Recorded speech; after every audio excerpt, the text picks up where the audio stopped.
तो चलिए हम यहाँ से 1 नंबर से स्टार्ट करते हैं। और यहाँ पर 1 नंबर में क्या लिखा है कि निम्नलिखित में से कौन एक मानव भूगोल से संबंधित नहीं है।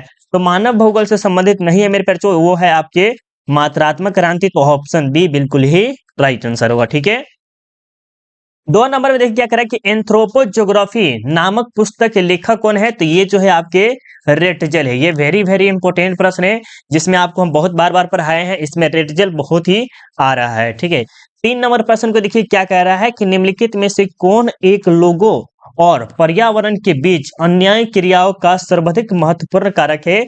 मानव बुद्धिमत्ता, प्रौद्योगिकी, लोगों के अनुभव, मानवीय भाईचारा। तो ये प्रश्न आपको पता चल गया होगा कि इसका जो राइट आंसर क्या होगा मेरे बच्चों।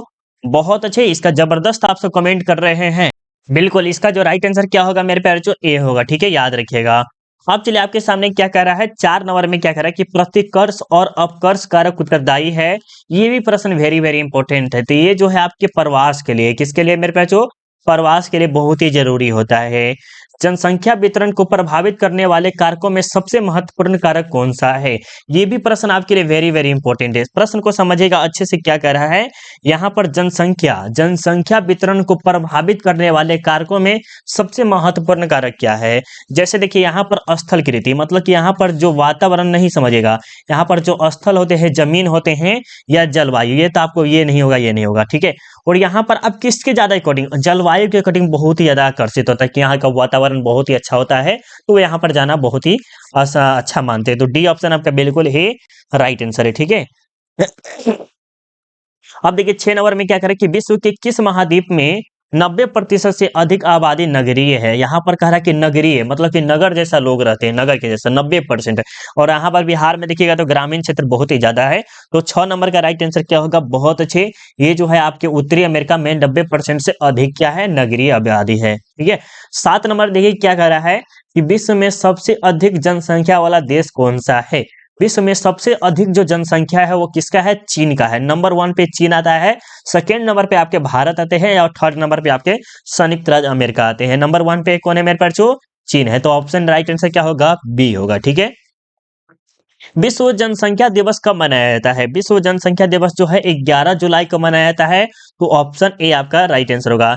ये भी प्रश्न थोड़ा सा वीवीआई प्रश्न है, जरूर इसे नोट कर लीजिएगा। अब देखिए 8 के बाद 9 नंबर देखिए क्या कह रहा है कि निम्नलिखित में से किस देश में न्यूनतम जन्म दर पाई जाती है।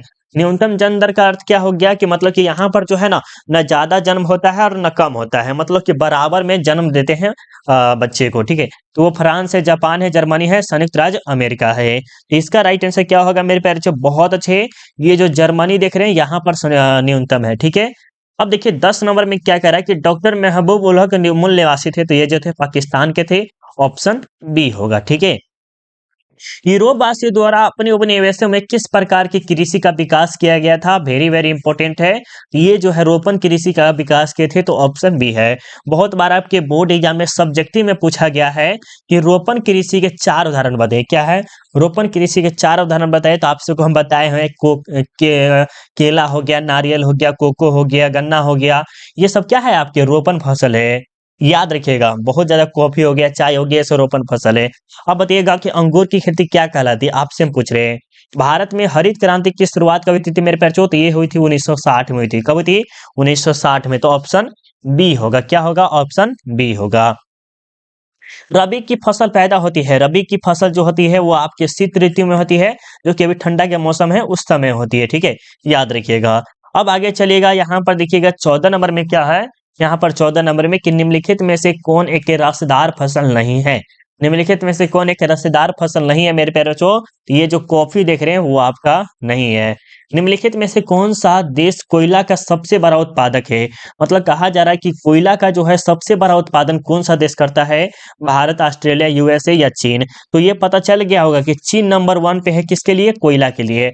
और पूछा जाए भारत की किस राज्य में कोयला का सबसे ज्यादा उत्पादन होता है, तो झारखंड में। झारखंड में सबसे ज्यादा कोयला का उत्पादन होता है, ये आपको पता भी होगा। झारखंड कोयला के लिए सबसे ज्यादा प्रसिद्ध भी है। ठीक है, चलिए अब 16 नंबर देखिए क्या करें कि रबर किस प्रकार की कृषि का उपज है। ये जो रबर है वो किस प्रकार की कृषि की उपज है, तो ये जो है आपके रोपण कृषि है। और बार बार बता रहे हैं मेरे प्यारे, ये जो वेरी वेरी इंपॉर्टेंट प्रश्न है, इसे 100% याद कर लीजिए तो कर लीजिए, क्योंकि रोपण कृषि से आपके एक या एक प्रश्न आएंगे ही तो आएंगे। और सब्जेक्टिव में 2 नंबर फिक्स है, ये वो आएगा तो आएगा रोपण कृषि से। ठीक है, याद कर लीजिएगा। और यहाँ पर क्या कहलाती है कि फूलों की कृषि क्या कहलाती है, ये कहलाती है फ्लोरिकल्चर। फ्लोरिकल्चर या इसे क्या कहते हैं, पीसी कल्चर, पीसी कल्चर के नाम से भी जानते हैं, पीसी, पीसी, ये हम आपको पढ़ाए हैं। ठीक है, पीसी कल्चर में क्या होता है, फ्लोरिकल्चर कर सकते हैं या पीसी कल्चर कर सकते हैं, ये दोनों होता है। और एक जो होता है आपका बीटी कल्चर होता है। बीटी कल्चर में आपको बताया होता है कि अंगूर होता है, इमली हो गया, ये हो गया। और एक तो और था सेरिकल्चर, कुछ कुछ था, उसका नाम हम आपको बताए हुए हैं। तो ऑप्शन इसका जो according to D, D option आपका बिल्कुल ही राइट आंसर हुआ 17 का। ठीक है, फ्लोरिकल्चर। ठीक है, 18 में देखिए, रूर कोयला क्षेत्र किस राज्य में स्थित है। रूर कोयला क्षेत्र जो है वो किस राज्य में है मेरे प्यारे, जो 18 नंबर का बताइएगा। बहुत अच्छा, ये जो है जर्मनी में है। कहाँ पर है, जर्मनी में है। अब देखिए 19 नंबर में क्या करा कि गहन निर्वाह कृषि प्रचलित है। गहन निर्वाह कृषि प्रचलित है, तो वहां कहाँ पर है, 19 नंबर का उत्तर दीजिएगा। बहुत अच्छे मेरे प्यारे, ये चीन में है। कहाँ पर है, चीन में है। निम्न में से कौन बागानी कृषि नहीं है, निम्न में से कौन बागानी कृषि नहीं है, तो रबर, चाय, गन्ना या मक्का। ये प्रश्न आपको इजी लग रहा होगा और बहुत इजी भी है। तो देखिएगा क्या होगा इसका, क्या होगा मेरे प्यारे बच्चों, 20 नंबर का राइट आंसर क्या होगा। चलिए बहुत अच्छे, ये जो क्या है मक्का, मक्का जो है एक प्रकार क्या है, बागानी कृषि नहीं है। रबर देखिए, चाय देखिए, गन्ना देखिए, ये सब क्या है, एक प्रकार के बागानी कृषि है। मक्का एक प्रकार के नहीं है। और यहाँ पर देखिए क्या करें कि चॉकलेट में कौन सा पदार्थ पाया जाता है, वेरी वेरी इंपॉर्टेंट है। चॉकलेट में जो है कोको पाया जाता है। कोको से क्या किया जाता है, दवाई भी बनाया जाता है, याद होगा, दवाई भी बनाया जाता है इससे से। अब देखिए टोयोटा, टोयोटा कंपनी किस देश की है, टोयोटा कंपनी जो है वो किस देश की है, जापान की है। ज्यादा इंपॉर्टेंट प्रश्न नहीं है। अब देखिए विश्व का सबसे बड़ा तृतीय क्रियाकलाप कौन सा है, वेरी वेरी इंपॉर्टेंट प्रश्न है। विश्व का जो सबसे बड़ा तृतीय क्रियाकलाप है वो आपके पर्यटन है। और उसके बाद जो आपका आता है सेवा आता है। कौन आता है, सेवा। सेवा में जैसे हो गया गाड़ी हो गया, रेलगाड़ी हो गया, बैंकिंग हो गया, ये सब आते हैं दूसरे नंबर पे। और प्रथम नंबर पे आते जो आते हैं पर्यटन आते हैं, याद रखिएगा। वेरी वेरी इंपॉर्टेंट प्रश्न है, इस प्रश्न को आप जरूर 100% याद कर लीजिएगा। अब देखिए निम्नलिखित में से कौन सा पंचम क्रियाकलाप है। पंचम क्रियाकलाप कौन है, खेती तो नहीं होगा, आखेट भी नहीं होगा, पर्यटन तो तृतीय क्रियाकलाप में है, तो ब्रह्म स्रोतीकरण, जो कि ऑप्शन सी होगा। क्या होगा, ऑप्शन सी होगा। बिल्कुल ही राइट आंसर आप सब बता रहे हैं। अब देखिए लोहरदगा किस लिए प्रसिद्ध है, लोहरदगा किस लिए प्रसिद्ध है मेरे बच्चों, तो लोहरदगा बता रहे तो लोहा के लिए ही हो सकता है क्या, या बॉक्साइट के लिए हो सकता है। तो इसका कमेंट करके बताइएगा किस लिए प्रसिद्ध है। निम्नलिखित महाद्वीपों में किससे विश्व व्यापार का सर्वाधिक प्रवाह होता है, तो अभी जस्ट हम आपको कुछ दिन पहले पढ़ाए थे, ये यूरोप महादेश से सबसे ज्यादा व्यापार होता है।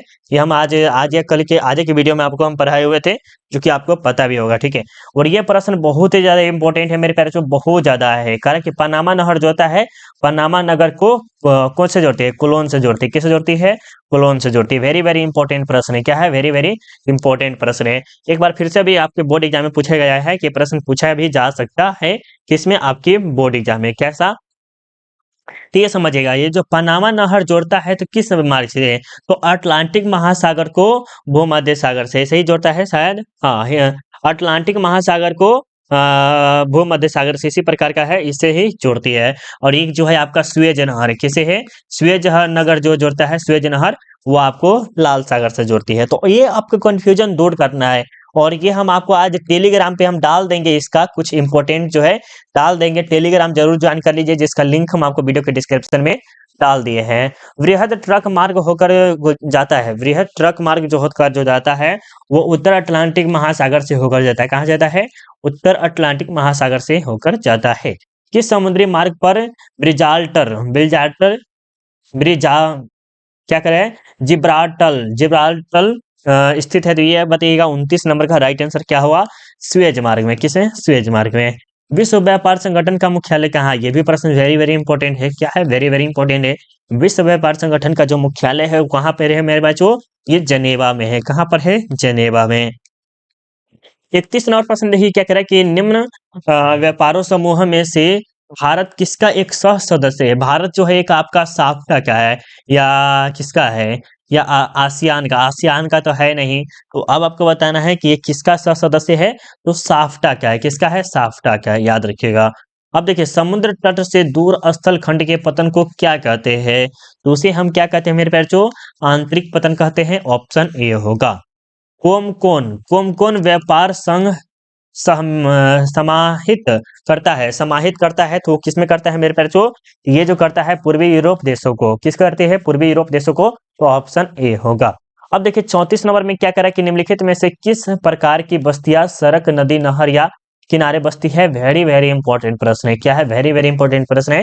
कह रहा है कि ये जो होती है सड़क हो गया, ठीक है, ये जो सड़क है ये सड़क हो गया या नदी मान सकते हैं, इसके किनारे जो घर होते हैं वो किस प्रकार के होते हैं? तो वो जो होते हैं रेखीय होते हैं। देख रहे रेखा की तरह घिंचा हुआ है, तो क्या कहलाएंगे? रेखीय कहलाएंगे।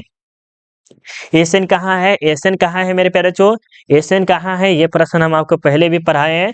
एशियन आपके जर्मनी में है, ठीक है। पर्वतों एवं ऊंचे पठारों पर किस प्रकार की व्यवसायिक प्राधान्यता रहती है? तो देखिए क्या करा है कि पर्वत एवं ऊंचे पठारों में जो हो सकता है वो किस पठारों पर किस प्रकार की व्यवसायिक प्रधानता पा सकती है? व्यापार हो सकती है, ठीक है, याद रखिएगा। अब चलिए 2011 की जनगणना के अनुसार बिहार की जनसंख्या थी। 2011 की जनसंख्या के अनुसार वेरी वेरी इंपॉर्टेंट प्रश्न है। ये जो थी मेरे बच्चों 10.41 करोड़ थी। कितने? 10.41 करोड़ थी, जो कि बहुत ही ज्यादा थी, ठीक है। अब देखिए भारत की कुल जनसंख्या का कितना प्रतिशत उत्तरी मैदान में बसता है? उत्तरी मैदान में बसता है मेरे बच्चों, ये जो है कितने प्रतिशत बसता है ये आपको बताना है, कितने प्रतिशत बसता है। तो 1 बाय देखिए इसका 1/3% बचता है, मतलब कि 3 भाग में 1 भाग रहता है। क्या रहता है? जैसे 4 भाग होता है ना पूरा, तो ये मान लीजिए जैसे हम एग्जाम्पल में समझा रहे हैं, जैसे हम आपको समझा रहे हैं, थोड़ा सा समझिएगा, ये गोल हो गया, ठीक है। जैसे ये 4 भाग हो गया, 4 भाग हो गया ना, 4 भाग हो गया। तो इसमें जो आपका है वो कितना भाग जो है आपका, ये तो आपका 1 भाग तो पानी है, तो 3 भाग जो है ना ये वाला, इसमें से 1 भाग क्या करता है? 1/3 मतलब कि वहां पर निवास करती है, तो यहाँ पर 1 कर लीजिएगा, ठीक है। 1/3 3%, ठीक है। तो ऑप्शन सी होगा, इसका लिखा नहीं है। बिहार के लोग किस भाषा परिवार समूह से संबंधित है? बिहार के लोग जो है वो किस भाषा परिवार समूह से है? तो आस्ट्रिक से है, ठीक है। निम्नलिखित में से कौन सा एक समूह भारत में विशालतम भाषा समूह है? तो भारतीय आर्य जो देख रहे हो वो सबसे ज्यादा है, बहुत ही ज्यादा विशाल है ये, ठीक है, याद रखिएगा। बहुत ही ज्यादा बोले जाने वाली भाषा है, ठीक है। चलिए 41 नंबर देखिए क्या करें कि 2011 की जनगणना के अनुसार बिहार में प्रति वर्ग किलोमीटर की जनसंख्या घनत्व था। वेरी वेरी इंपॉर्टेंट प्रश्न है। तो 1106 था। कितना था? 1106। पीडीएफ के लिए आपको क्या करना है मेरे प्यारे बच्चों? यूट्यूब पे सॉरी गूगल पे जाके सर्च कीजिएगा। देखिए क्या सर्च करना है? सेल्फ नहीं लिखाई दे रहा है, लिखा नहीं रहा है, आपको फिर भी बता देते हैं। SELF self study with Kundan Kumar, जो यूट्यूब चैनल का नाम है ना वही आप सर्च कीजिएगा गूगल पे ना, तो आपको थोड़ा मोड़ा पीडीएफ वहां पर मिल जाएगा, वहां से आप पढ़ के तैयारी वारी कर सकते हैं, ठीक है। अब चलिए आगे देखते हैं यहाँ पर क्या करा है, प्रश्न को देखिएगा। 42 नंबर में कि निम्नलिखित में से कौन सा भारत में पुरुष प्रवास का मुख्य कारण है? भारत में जो पुरुष प्रवास का मुख्य कारण क्या है? ये वेरी वेरी इंपॉर्टेंट है। मतलब एक जगह छोड़ के दूसरे जगह क्यों जाता है? काम और रोजगार के लिए। किसके लिए? काम और रोजगार के लिए। भारत में कौन से पड़ोसी देश की सबसे अधिक प्रवासी आए हैं? भारत में जो पड़ोसी देश के कौन आए हैं? तो बांग्लादेश के सबसे ज्यादा आए हैं। तो सी ऑप्शन आपका बिल्कुल ही राइट आंसर होगा। क्या होगा मेरे प्यारे बच्चों? सी होगा। मानव विकास सूचकांक में भारत के निम्नलिखित राज्यों में से किस एक की कोटि उच्चतम है? तो केरल की सबसे ज्यादा है मेरे प्यारे बच्चों। किसकी? केरल के, जिसमें कहा जा सकता है 8 पॉइंट इतना तक का है, ठीक है। 800 तक का मान लेते हैं, अनुमान लगा देते हैं। लेकिन देखिए जैसे दूसरा हो गया बिहार हो गया, झारखंड हो गया, ये सब जो देश है उसका जो होता है 0.500 से नीचे है, 600 किसी किसी का है। और इसका जो है ना केरल का आपका 800 900 है, मतलब कि 1 के करीब है।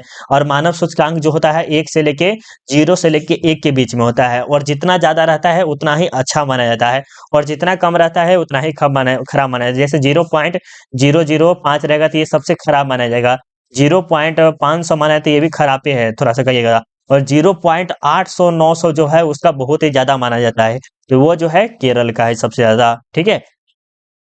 किस पर्वत पर ऊंची पर्यटन केंद्र अवस्थित है? किस पर्वत पर ऊंची पर्यटन केंद्र अवस्थित है मेरे प्यारे बच्चों? तो फटाफट बताइएगा ये कहाँ पर है, चलिए बता दीजिए कहाँ पर है। तो ये कहाँ पर है मेरे प्यारे बच्चों? 45 नंबर का। बहुत अच्छा, ये नीलगिरी में है, ठीक है, ऑप्शन बी होगा। अब देखिए आपके सामने निम्नलिखित में से कौन सांस्कृतिक नगर है? तो जेरूसलम क्या है? एक प्रकार के सांस्कृतिक नगर है। संसदीय क्षेत्रों में मृदा निम्नीकरण का प्रमुख कारण क्या है? संसदीय क्षेत्रों में मृदा निम्नीकरण का मुख्य कारण क्या है? मृदा लवणता है। क्या है? मृदा लवणता है, जो कि ऑप्शन बी होगा। क्या होगा? ऑप्शन बी होगा। बांस ड्रिप सिंचाई प्रणाली प्रसिद्ध है। वेरी वेरी इंपॉर्टेंट प्रश्न है। ये कहाँ पर है? मेघालय में है। कहाँ पर भी है? मेघालय में है। हम आपको अच्छे से समझाए होते हैं, जहाँ पर उधर खाली जगह रहता है तो वहाँ कृषि करने के लिए किसका उपयोग किया जाता है? बांस का उपयोग किया जाता है। और बांस एकदम से बोमा की तरह बना के तब उसमें से पानी लेके फिर उसे ऐसे किया जाता है। जिस प्रकार आप बचपन में झूला झूले होंगे उसी प्रकार किया जाता था। ठीक है, अब याद रखिए, किस फसल को उजला सोना कहा जाता है? किस फसल को उजला सोना कहा जाता है मेरे प्यारे बच्चों? 49 का बताइएगा। तो कपास को उजला सोना के नाम से भी जाना जाता है। ठीक है, झूमिंग कृषि कहलाती है, झूम की खेती या झूमिंग कहला सकते हैं। तो वो जो कहाँ पर है? असम में है। कहाँ है? असम में कर लीजिए, कहाँ? असम में। ठीक है, अब देखिए, भारत में चावल का सबसे बड़ा उत्पादक राज्य कौन सा है? भारत में जो सबसे ज्यादा जो चावल का उत्पादन करता है वो कौन उत्पादन करता है मेरे प्यारे बच्चों? ओडिशा करता है। कौन करता है? ओडिशा। नहीं नहीं, ओडिशा नहीं करता है, पश्चिम बंगाल करता है। सॉरी, पश्चिम बंगाल सबसे ज्यादा करता है, याद रखिएगा। निम्नलिखित में से कौन सर्वाधिक प्रदूषित नदी है? तो सबसे पता है आपको कि सबसे ज्यादा जो प्रदूषित नदी है वो आपको यमुना है। और सेकेंड नंबर पे कहा जाए तो गंगा भी बहुत ज्यादा प्रदूषित नदी है। यहाँ पर बहुत ज्यादा मलिन बस्ती उस्ती से हो गया है, बहुत गंदगी फैला देता है। ये लोगों के द्वारा है, खुद पे नहीं है। ये देखिए, कोविड-19 था तो पूरा का पूरा साफ हो गया था। भारत की सबसे लंबी नदी कौन सी है? भारत की सबसे लंबी नदी जो है वो कौन नदी है मेरे बच्चों? तो ये जो है गंगा नदी है। कौन है? गंगा नदी है। कहा जाए तो नील है, लेकिन नील ऑप्शन में नहीं है तो ऑप्शन गंगा होगा, राइट। अब देखिए 54 नंबर में क्या कह रहा है कि निम्नलिखित राज्यों में किसमें हीराकुंड परियोजना अवस्थित है? हीराकुंड परियोजना कहाँ अवस्थित है मेरे बच्चों? ये जो है ओडिशा में है, ऑप्शन ए होगा। निम्नलिखित में से किस स्थान पर भारत का पहला परमाणु ऊर्जा स्थापित किया गया था? तो वो कहाँ पर किया गया था मेरे प्यारे बच्चों? फटाफट बताइएगा। ये जो किया गया था तारापुर में। कहाँ किया गया था? तारापुर में सबसे पहले भारत का पहला ऊर्जा परमाणु प्रस्थान किया गया था। ठीक है, निम्नलिखित में से कौन राज्य गोंडवाना कोयला के लिए प्रसिद्ध है? झारखंड।